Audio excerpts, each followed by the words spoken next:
Hadirin yang kami hormati, hana terasa perjalanan Pilkada tahun 2024 ini telah memasuki tahapan pengundian dan penetapan nomor urut pasangan calon yang baru saja kita lakukan. Alhamdulillah, proses Pilkada ini telah berjalan sesuai dengan jadwal yang telah ditetapkan sebelumnya.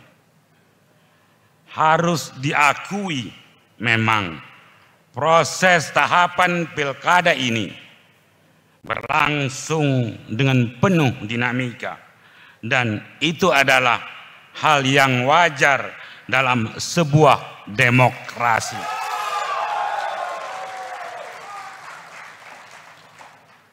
Bagi kami, apa yang terjadi dalam beberapa hari belakangan ini semua menjadi hikmah, sekaligus menjadi pelajaran bagi kita semua bahwa apa yang kita lakukan ini akan ada pertanggungjawabannya.